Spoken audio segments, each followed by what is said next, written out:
Hello everyone, let's start today's topic. हम बात कर रहे हैं यहाँ पे फाइनेंशियल मैनेजमेंट का। हमारा जो सब्जेक्ट है, जो चैप्टर है, उसमें कैपिटल बजटिंग की बात हो रही थी एंड पास्ट लेक्चर्स में हमने काफ़ी सारे टॉपिक्स देखे हैं। तो आज मैं यहाँ पे जो रिमेनिंग थियोरेटिकल टॉपिक्स हैं, जो कंसेप्चुअल टॉपिक्स है, पहले वो एक बार आपको समझा देता हूँ ताकि एक पार्ट कंप्लीट हो जाए एंड देन सम्स वाले पोर्शन में आप उसको रेफ़र करना चाहोगे तो आपको समझ में भी आ जाएंगे। कैपिटल रेशनिंग का एक टॉपिक है, थियरी में भी दे रखा है ना। What is exactly capital rationing? देखो, कंपनीज के पास फंडिंग कभी भी अनलिमिटेड नहीं होता है, दैट वी ऑल नो। हाँ, आप बोल सकते हो कि सर बड़ी बड़ी कंपनी है, रिलायंस है, टाटा है, इनको क्या पैसों की कमी है? अरे भाई, पैसों की कमी है नहीं, लेकिन वो पैसा उनका खुद का थोड़ी ना होता है, पब्लिक का पैसा है। शेयर्स का जो पैसा उनको मिला है वो यूज़ कर रहे हैं, वो बैंक से लोन ले रखा है, वो फंडिंग यूज़ कर रहे हैं, तो पैसा कहीं पे भी बर्बाद तो कर नहीं सकते। Obviously they have to take care that whatever amount they are investing, they have to create और गेन मैक्सिमम रिटर्न्स। तो उनको अपने प्रॉफिट्स को, रिटर्न ऑन इन्वेस्टमेंट को मैक्सिमाइज करना है and obviously according to that they have to work. वही चीज़ यहाँ पे बोली है कि जब फंड्स की लिमिटेशन हो, सोच समझ के पैसा लगाना हो, तो फिर दिमाग लगाना पड़ता है and that is capital rationing. और पता है क्या होता है, हायर लेवल पे ना, जो कंपनीज के पास ज़्यादा पैसा है ना, वो उतना ज़्यादा दिमाग लगाती है। अपने को ये लगता है, वही तो फ़र्क है उनकी सोच में और हमारी सोच में। हम क्या सोचते हैं, इतने पैसे हैं, जहाँ मर्जी खर्च करो, इतने लाख करोड़, इतने हज़ार करोड़, क्या फ़र्क पड़ता है। एंड उनकी सोच कैसी होती है कि यार एक एक रुपया इंपॉर्टेंट है, इससे हमें कुछ जनरेट करना है, तो हम फालतू जगह पैसे इन्वेस्ट नहीं करते। तो जितना हम एक्सपेक्ट करते हैं या अज्यूम करते हैं ना, उतना ईजीली बड़े बिजनेस हाउसेज पैसा रिलीज़ नहीं करते और वेस्ट नहीं करते, ये आप ध्यान रख के चलना। तो कैपिटल रैशनिंग जो है, उसमें कहीं ना कहीं बजट सीलिंग हो रहा है, एक लिमिट सेट हो रही है, इन्वेस्टमेंट प्रपोजल्स को जो है आइडेंटिफाई किया जा रहा है, उनको एनालाइज किया जा रहा है एंड देन डिसीजंस लिए जाते हैं। अब हर चीज़ में risk versus reward, cost versus benefit, ये जो क्या कंपैरिजन है वो तो होता ही है।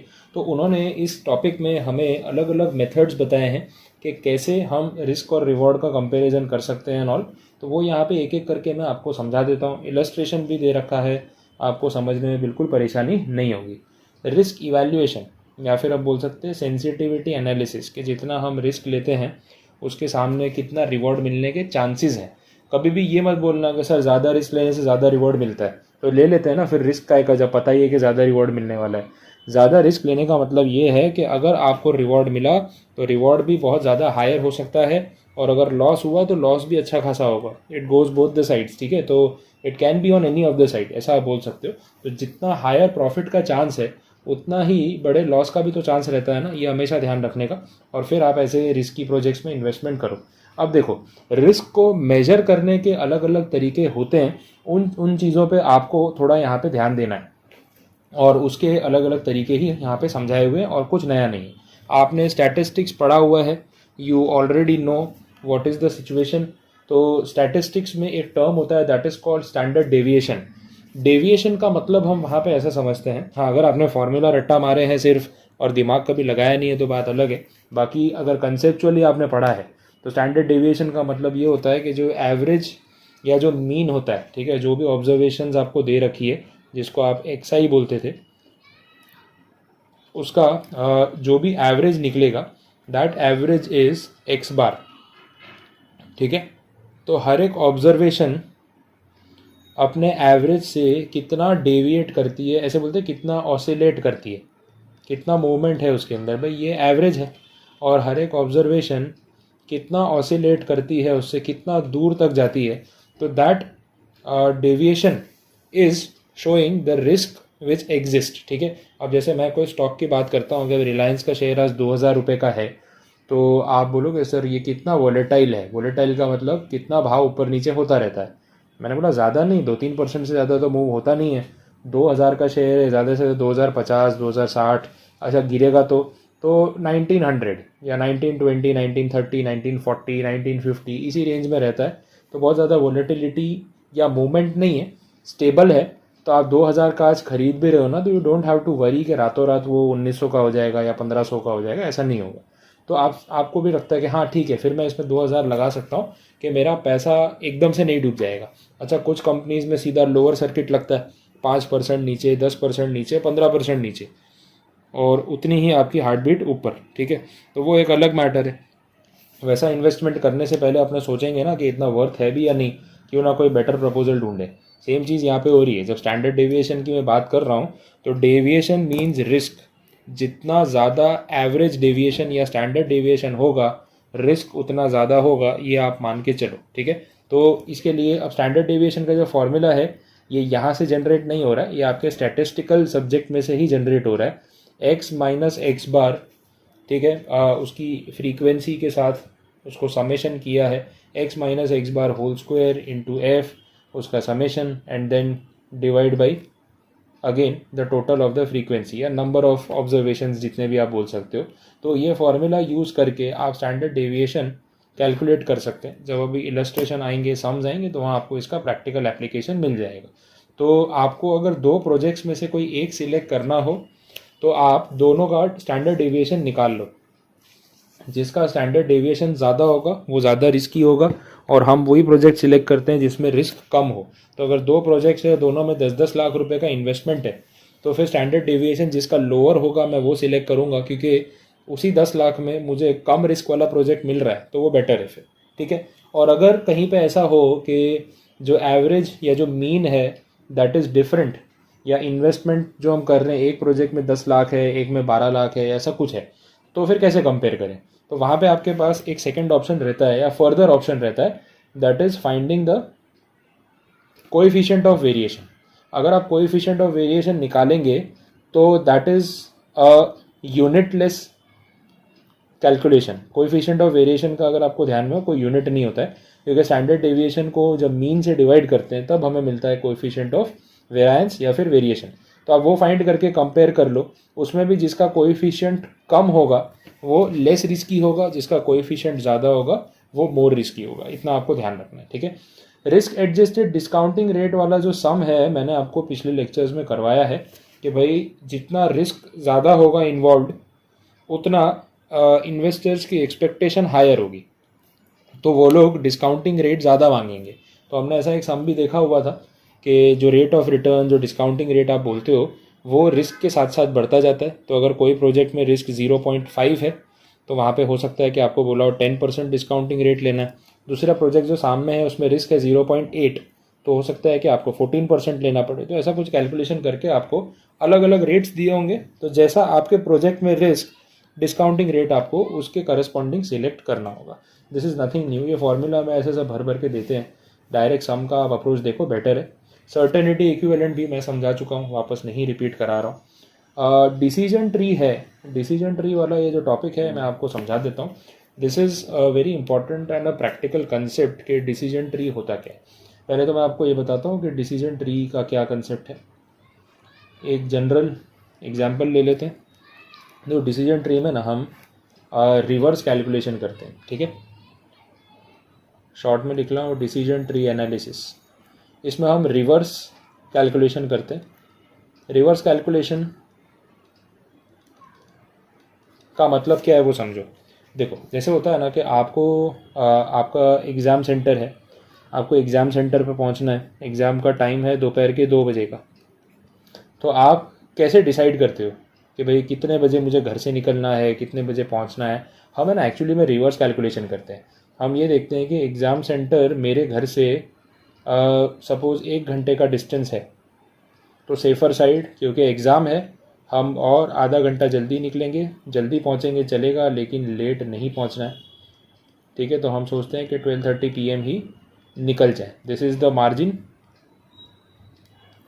And this is the travel time. अच्छा, इसके पहले लंच करके निकलेंगे, खाली पेट तो एग्ज़ाम दे नहीं सकते, तो 12 बजे लंच मिलेगा हाथ में, तो 12:30 तक खाना खा के निकल पाएंगे। इसके पहले रेडी होंगे, तो रेडी होने में 1 घंटे का टाइम लगेगा, नहा धो के भगवान का नाम लेके और प्रे करके कि इज़्ज़त बचा लेना, मार मत खिलवाना, ठीक है। तो उसके लिए रेडी होने का टाइम चाहिए। अच्छा, उसके पहले 11 बजे से पहले आप हो सकता है कि बस रात को लेट तक पढ़े हो, सो गए, और फिर सुबह सीधा उठ के रेडी होके खाना खा के एग्ज़ाम देने चले गए। अब 11 बजे रेडी होना शुरू करने के लिए आपको उठना पड़ेगा 11 बजे। अब उसके लिए, उसके पहले आप उठोगे, तो सपोज़ आपने शुरुआत की उठने की 9 बजे से, एंड आपको पता था 9 बजे आप उठना शुरू करोगे तो आप 10 बजे उठोगे, ये आपका ट्रैक रिकॉर्ड है। उठे 10:30 बजे, आपने ब्रेकफास्ट किया, सोचोगे सर क्या टाइम पास करवा रहे हो, लेकिन ऐसे ही होता है। फिर उसके बाद 11 बजे आप रेडी होने गए एंड आगे की स्टोरी आपको पता है। तो पता है ये पूरा कैलकुलेशन रिवर्स में होता है कि 2 बजे एग्ज़ाम सेंटर पहुंचना है, 9 बजे से अलार्म बजना शुरू होगा तो जाके ये टाइम पे हम पहुंच पाएंगे। नहीं तो आप सोचो आपने क्या किया, आराम से जब उठेंगे तब पहुंच जाएंगे, यार क्या दिक्कत है। आप आराम से उठे 11:30 बजे, आप पहुंचोगे ही नहीं, आप टाइम पे भाग दौड़ हो जाएगी। पहुंच भी गए तो रिस्क बढ़ जाएगा कि एग्ज़ाम में लेट हो जाते तो शायद आपको अलाउ नहीं करते एग्ज़ाम हॉल में। तो ऑब्वियसली ऐसा होता नहीं है कि हम ऐसा रिस्क लें। तो डिसीजन ट्री में कहीं ना कहीं हम रिवर्स कैलकुलेशन करते हैं कि फ्यूचर में हमें जो अचीव करना है, ठीक है, फ्यूचर में जो भी अचीव करना है वो करने के लिए हमें आज क्या स्टेप्स लेने पड़ेंगे, उसको हमें रिवर्स में सोचना होता है। ये आपको ध्यान रखना है। चलो आगे बढ़ते हैं।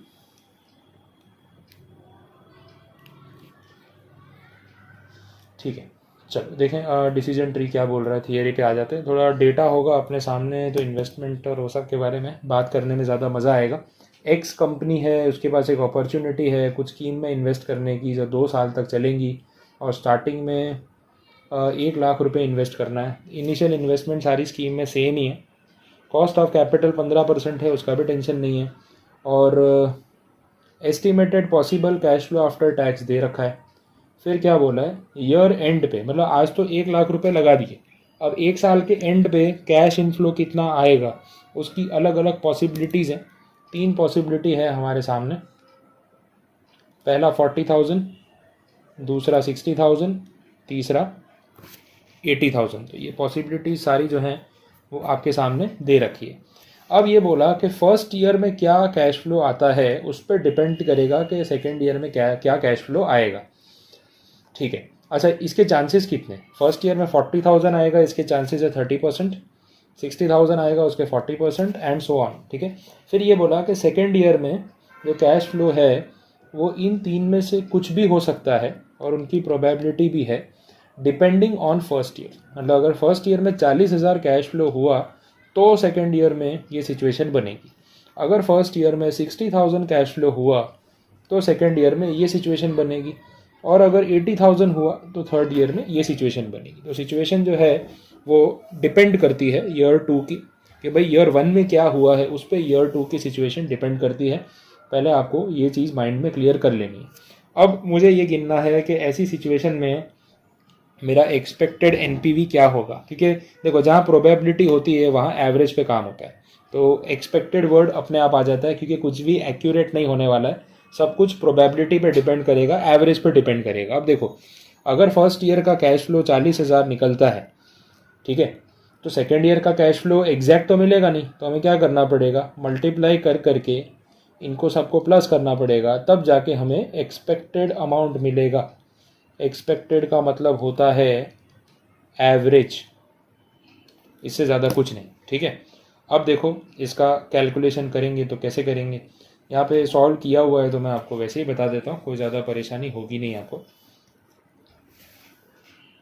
ठीक है, अब इनका पंगा क्या है ना, ये लोग मेहनत वाला काम ज़्यादा करवाते हैं। अगर इसके बिना भी हो सकता है तो फिर मैं ही सॉल्व करवा देता हूँ। Let me check. Initial outflow जो है वो 1 लाख रुपए का है। सामने CFAT की प्रोबेबिलिटी भी दे रखी है 40,000, 60,000, 80,000। अच्छा ये इस तरीके से प्रेजेंट किया है इन्होंने। थोड़ा सा प्रेजेंटेशन को अगर हम सिंप्लीफाई कर पाएँ, देखें एक बार पॉसिबल है। इफ़ यस देन मैं करवाता हूँ, नहीं तो फिर ये ठीक है।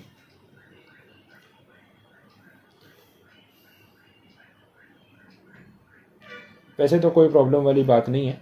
देखो फर्स्ट ईयर में पॉसिबिलिटी है 40,000, अगर 40,000 आया तो सेकेंड ईयर में ये 3 चांसेस। अगर फर्स्ट ईयर में 60,000 आया तो सेकेंड ईयर में ये 3 चांसेस, और अगर 80 आया तो ये 3 चांसेस। तो इतने ऑप्शंस पॉसिबल है, आप ऐसा समझ लो एक ट्री जैसा बना रहा हूँ मैं। इनिशियल इन्वेस्टमेंट 1 लाख, फिर फर्स्ट ईयर का investment and then first year का return and then second year का रिटर्न। तो एक ट्री जैसा स्ट्रक्चर यहाँ पे बनता है, ये आपको समझना है। आगे देख लेते हैं कि इसको कैलकुलेशन को प्रेजेंट कैसे कर सकते हैं। ठीक है, अब यहाँ पे जो प्रेजेंटेशन है जिस तरीके से दिया है, मैं आपको वो ट्री वाला जो स्ट्रक्चर है, वैसे होपफुली आपको यहाँ से समझ में आ रहा होगा कि इनिशियल इन्वेस्टमेंट मतलब क्या हो रहा है, ईयर 0 ये है, ईयर 1 ये है, ईयर 2 ये है। तो आज जो इन्वेस्टमेंट किया 1 लाख रुपए का, उसका 1 साल में क्या मिला, उसकी 3 ऑप्शंस हैं और उसके आगे 3 ऑप्शंस हैं। मतलब पता है यहाँ पे 9 पॉसिबिलिटीज़ है। 9 पॉसिबिलिटीज़ कैसे है वो समझो। पहली पॉसिबिलिटी जो है, ये ट्री है एक तरीके का, ये मतलब राइट हैंड साइड पे एक इन्वर्टेड या टिल्टेड ट्री स्ट्रक्चर आप बोल सकते हो कि 1 लाख लगाने पे पहले साल में मिला 40, दूसरे साल में मिला 20। This is a first probability. Second probability, 1 lakh लगाने पे पहले साल में मिला 40,000 और दूसरे साल में मिला 50,000। ऐसे ही चलता जाएगा। तो 9 पॉसिबिलिटीज़ आपको यहाँ पे दिख रही है, जो 9 ब्रांचेज या जो एरो मैंने बनाए हुए हैं।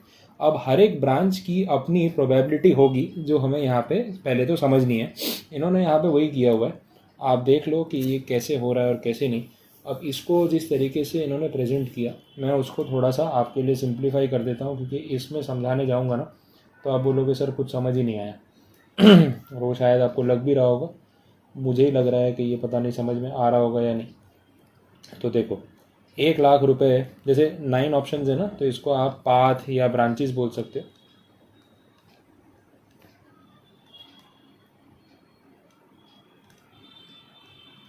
ठीक है, 9 पाथ है।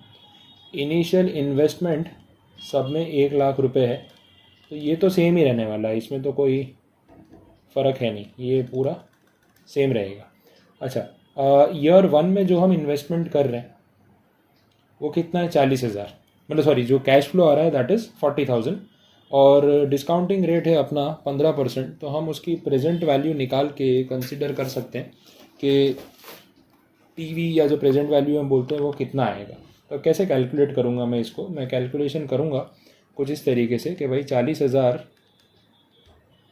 मुझे मिल रहा है, तो इस 40,000 की प्रेजेंट वैल्यू कितनी है, उसके लिए मैं इसको 1 साल से डिस्काउंटिंग करूँगा। तो 40,000 divide by 1.15, this will be 34,782.6। तो मैं इसको बोल सकता हूँ 34,783। ये है present value of cash flow of year 1। वैसे ही मैं निकालूंगा present value of cash flow of year 2, जो फर्स्ट पाथ पे था ना, फर्स्ट पाथ पे था ये वाला 20,000। तो इसको 2 साल से डिस्काउंटिंग करूँगा मैं। ठीक है, ये तो क्लियर है। अब 2 साल से डिस्काउंटिंग करेंगे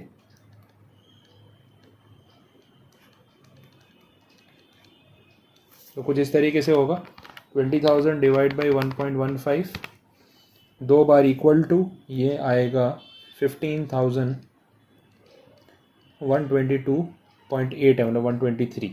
अब ऐसे करके मैं इसका एनपीवी गिन सकता हूँ। एनपीवी के लिए आपको पता है cash inflow minus cash outflow, मतलब 34,783 प्लस 15,123 माइनस 1 लाख, ये आएगा 50,094 नेगेटिव।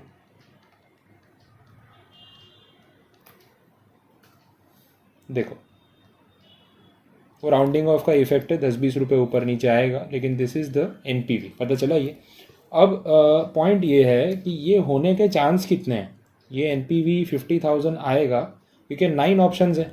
तो 9 ऑप्शन में से यही वाला ऑप्शन एक्यूरेटली आएगा जब हम एक्चुअली में पैसा लगाएंगे। इसकी कितनी प्रोबेबिलिटी है, तो प्रोबेबिलिटी आपको यहाँ से दिखेगी।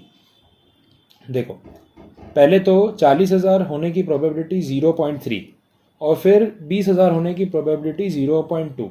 तो ये एक दूसरे पे डिपेंडेंट है ना, एंड वाली सिचुएशन है। फर्स्ट ईयर में 40,000 एंड सेकेंड ईयर में 20,000।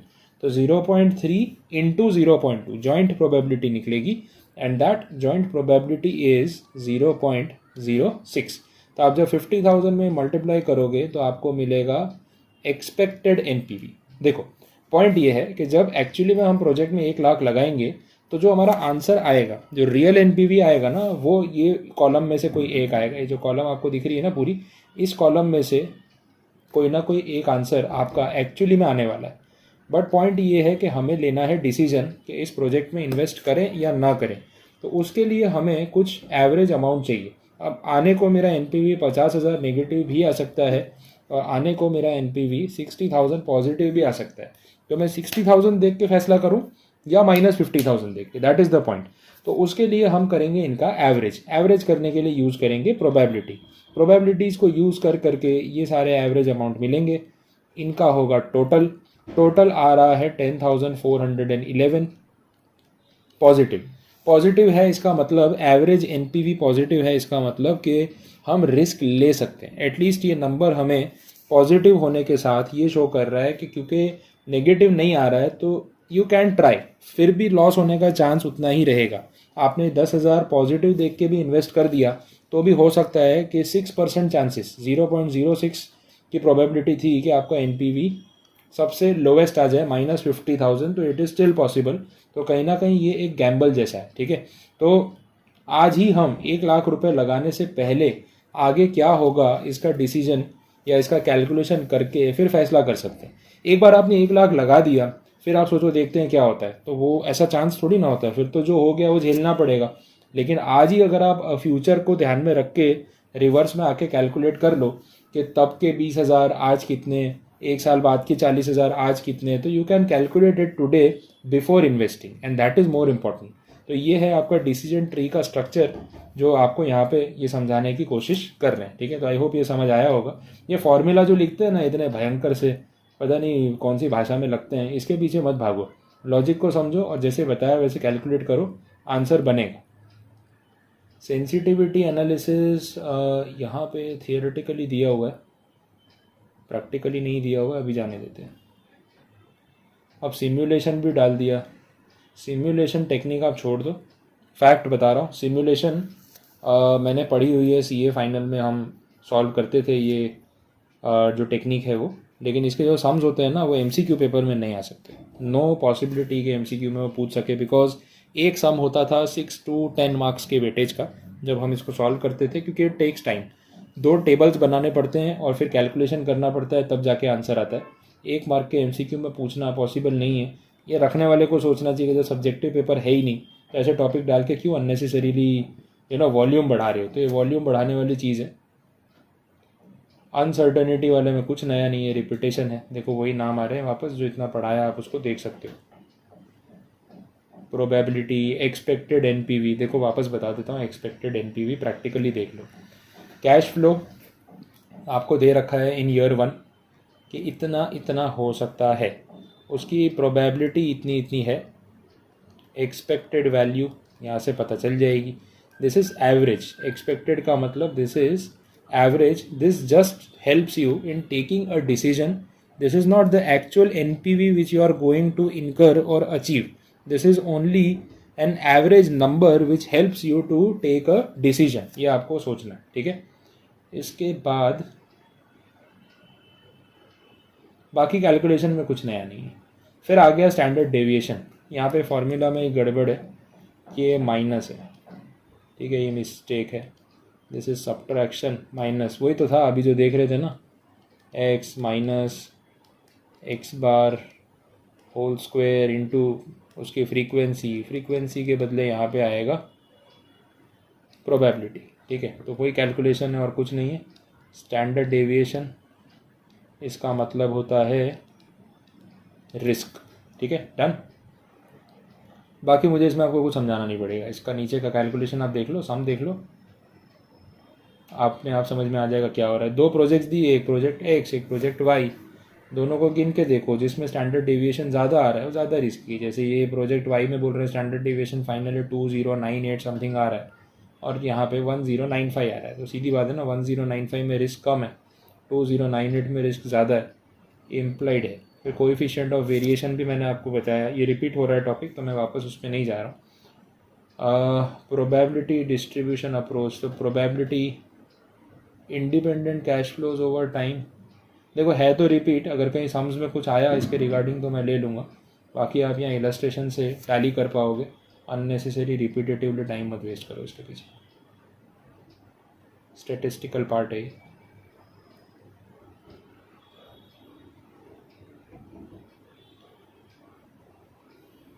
NPV निकाला हुआ है, कुछ नया नहीं किया। नॉर्मल प्रोबेबिलिटी डिस्ट्रीब्यूशन, अगेन ये चीज़ यहाँ दे दी है इन्होंने, एमसीक्यू के लिए कितना रेलेवेंट है मुझे भी नहीं समझ में आ रहा है, बिकॉज अब नॉर्मल डिस्ट्रीब्यूशन अगर आपने स्टैटिस्टिक्स में पढ़ा है तो इसमें आपको कुछ समझना ही नहीं पड़ेगा, नहीं पढ़ा है तो पंगा है। आई सजेस्ट कि इतने बड़े चैप्टर में और इतने सारे सिलेबस में ऐसे टॉपिक्स पे आपको ज़्यादा फोकस करना नहीं चाहिए, मतलब नेसेसरी नहीं है। जितना आप एफर्ट करोगे उतनी वैल्यू नहीं मिलेगी। आज आपके एफएम में इतने सारे चैप्टर्स हैं, 60 मार्क्स का वेटेज है ऑलरेडी, उसमें इतने थियरी टॉपिक्स प्रैक्टिकल टॉपिक्स हैं। अब वो बड़े बड़े सम्स पूछेंगे या छोटे सम्स पे पहले फोकस करेंगे, तो ऑब्वियसली सम्स का वेटेज उस लेवल पे होगा जहाँ पे आपको 1 मार्क के एमसीक्यू के वैल्यू में कुछ सॉल्विंग का कंटेंट मिले। ऐसा नहीं कि 5 मार्क्स का सम पूछ लिया और फिर पूछते हैं तो फिर बड़ी बेवकूफ़ी है। ऐसे 1-2 एमसीक्यू के चक्कर में अपन अभी इतना टाइम वेस्ट नहीं कर सकते। आप मेरे सजेशन में अभी नॉर्मल डिस्ट्रीब्यूशन लास्ट मोमेंट पे और ऊपर जो सिम्युलेशन वाला हमने कंसेप्ट देखा वो आप इग्नोर कर सकते हो। सेंसिटिविटी एनालिसिस का भी सम बहुत बड़ा है। ये सारे सम्स मेरा करवाने का इंटेंशन वही था कि चलो एक बार एक आइडिया होना चाहिए। बाकी ऐसे चैप्टर्स को ये लोग कैसे एमसीक्यू में पूछते हैं वो वही जानते हैं, क्यों पूछते हैं वो वही जानते हैं, लेकिन अब है तो हमें पढ़ना पड़ रहा है, हम कुछ नहीं कर सकते। तो अब जो इसके अंदर सम्स है ना ये कंसेप्ट के ऊपर, वो आपको समझ में आ जाएंगे जो मैंने आज डिस्कस करवाए हैं। तो मैं देख लेता हूँ आप ही तो ऑर्डर में जो जो सम्स मुझे दिख रहे हैं ना जो आते जा रहे हैं उसमें कहीं आपको मेरी ज़रूरत पड़ेगी नहीं।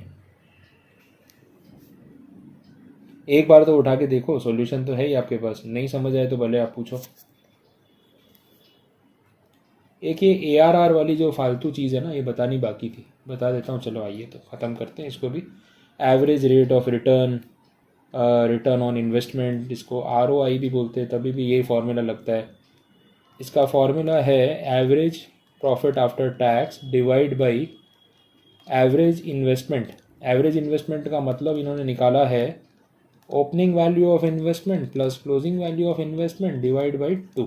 अच्छा, इसका एक और करके भी फॉर्मूला है कितनी जगह नीचे। एवरेज इन्वेस्टमेंट के बदले ये डायरेक्टली ओरिजिनल इन्वेस्टमेंट या ओपनिंग इन्वेस्टमेंट ले लेते हैं। अब ये ओपनिंग क्या होता है, क्लोजिंग क्या होता है? मतलब आज आपने एक मशीन 50,000 की खरीदी और 5 साल यूज़ करने के बाद उसकी स्क्रैप वैल्यू में आपको 10,000 अगर वापस मिल गए तो उसकी ओपनिंग वैल्यू 50,000 और क्लोजिंग वैल्यू 10,000, तो एवरेज कितना हो गया 30,000। ऐसे ये कैलकुलेशन करते हैं, ठीक है। और अगर सिर्फ ओरिजिनल इन्वेस्टमेंट आपको लेना हो बेस में तो आप डायरेक्टली 50,000 भी ले सकते हो। ऑब्वियसली आंसर दोनों केस में अलग अलग आएंगे, बट इन्होंने ही ये मेथड प्रिस्क्राइब की है। इस फॉर्मूला का कोई सर पैर कंसेप्ट लॉजिक कुछ नहीं है, ठीक है, एकदम बकवासी चीज़ है ये, और बस एक फार्मूला दे दिया है। गूगल के पास भी इसका लॉजिकल आंसर नहीं है कि ये क्यों है वो तो आंसर है, फार्मूला मिल जाएगा, but what is the concept behind this formula वो कहीं पे भी अवेलेबल नहीं है। मैंने फाइनेंस की 4-5 बुक पूरी देख ली जो अच्छे से अच्छे ऑथर्स हैं इंडिया के, CA CMA financial management MBA उस लेवल के, उनकी बुक्स में भी ढूंढा, वो बेचारे भी यही बोल रहे हैं कि भैया सिर्फ फार्मूला के लिए है। ऐसी चीज़ MCQ में ज़्यादा इजीली पूछी जा सकती है, भले बेकार है बट एग्ज़ाम में आ गई तो उसकी इज्जत बढ़ जाती है फिर, ठीक है। तो ये सब क्वेश्चंस जो हैं आप देख के रख सकते हो। और एक क्वेश्चन नंबर 8 है, वो आई गेस मैंने बताया नहीं है। सम अगेन काफ़ी बड़ा है, तो अगर आपने 7 कर लिया है तो स्टिल इट इज़ ओके। 8 नहीं भी करेंगे तो ज़्यादा प्रॉब्लम नहीं है, इतने बड़े सम्स तो एग्ज़ाम में हम सॉल्व भी करते रह जाओगे। मैं तो बोलता हूँ कैपिटल बजटिंग के ऐसे बड़े क्वेश्चन अगर एग्ज़ाम में मिल जाए ना तो भगवान के लिए वो पहले MCQ सॉल्व करने मत बैठ जाना कि हम बड़ा सम करके दिखाएंगे। अरे एक ही सम करते रह जाओगे तो एक ही मार्क आएगा। पहले पेपर कंप्लीट कर लेना वो वाला जो इजी MCQ हो, या डायरेक्ट कम सॉल्विंग वाले MCQ हो। तो जो 60 मार्क्स हैं आपके उसमें से जो थियोरेटिकल और कंसेप्चुअल क्वेश्चन हो ना उनको पहले अप्रोच करना ज़्यादा अच्छा रहेगा। देखो क्वेश्चन 9 मैंने कराया नहीं था, अब ये आपसे हो जाएगा। डेविएशन एंड ऑल जो आज समझाया उसके बेसिस पे है, स्टैंडर्ड डेविएशन ये बन जाएगा। ठीक है, 2 बार क्वेश्चन 9 है। इसके बाद तो सर्टेनिटी इक्विवेलेंट है, ये मैंने डिस्कस करा दिया था। क्वेश्चन नंबर 10 जो बोल रहे हैं ये NPV वाला, इसमें भी मेरी ज़रूरत नहीं पड़ेगी, ठीक है। तो ओवरऑल जितने सम्स हमने किए हैं ना वो आपके एग्ज़ाम के लिए प्रैक्टिकली इनफ है। आप उतने भी ट्राई कर लो तो इट इज़ स्टिल ओके, कोई प्रॉब्लम नहीं आएगी। चैप्टर काफ़ी बड़ा है तो जितना कर लिया उतना ठीक है, इसमें से आपको पेपर में कोई तकलीफ़ होने वाली नहीं है, ठीक है। बाकी कोई क्वेरी है, कुछ नहीं समझ आए तो आप पूछ सकते हो, लेकिन एक बार जो सम्स है वो आप ट्राई करके देख लेना, सिर्फ वेरीफाई करके देख लेना कैलसी पे तो भी ठीक है। Clear? So finally this chapter is over and in between जितना मैंने स्किप करवाया है इट इज़ ओके, मत टेंशन लो, जो है वो तो पहले पढ़ लो तो भी काफ़ी है। टेंशन लिए बिना आप इसके लिए प्रिपेयर कर सकते हो। ठीक है, थैंक यू सो मच।